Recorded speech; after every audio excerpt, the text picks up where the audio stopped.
আসসালামু আলাইকুম। Civil take চ্যানেলের পক্ষ থেকে সবাইকে জানাই আন্তরিক শুভেচ্ছা ও অভিনন্দন। আজকে খুবই ইম্পর্ট্যান্ট একটা ভিডিও নিয়ে হাজির হয়েছি। সেটা হলো মুক্তিযুদ্ধের যে সেক্টর কমান্ডার ছিল এবং মুক্তিযুদ্ধের যে 11টা সেক্টর ছিল, এই সেক্টর কমান্ডারদের নামগুলো কীভাবে আমরা মুখস্থ রাখতে পারি সেটা শর্টকাট টেকনিক নিয়ে আজকে আলোচনা করতে যাচ্ছি। তো চলুন শুরু করা যাক। আমাদেরকে একটা নোট মুখস্থ রাখতে হবে। সেটা হলো জিয়ার খাস 10 বানুর ওজন শূন্যতা, তাই রায়হান মহাবিপদে। আবার বলতেছি, আমাদের এই নোটটা মুখস্থ করতে হবে। জিয়ার ঘাস 10 বানুর ওজন শূন্যতা, তাই রায়হান মহাবিপদে।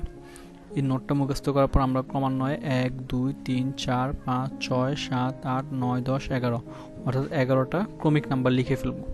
ক্রমিক নাম্বার লিখে ফেলার পর আমাদেরকে যেটা করতে হবে সেটা হলো আমাদেরকে এবার এটা সাজাতে হবে। তো প্রথমে সেটা হলো জিয়ার। তো জিয়ারতে কি হবে? মেজর জিয়াউর রহমান, অর্থাৎ 1 নাম্বার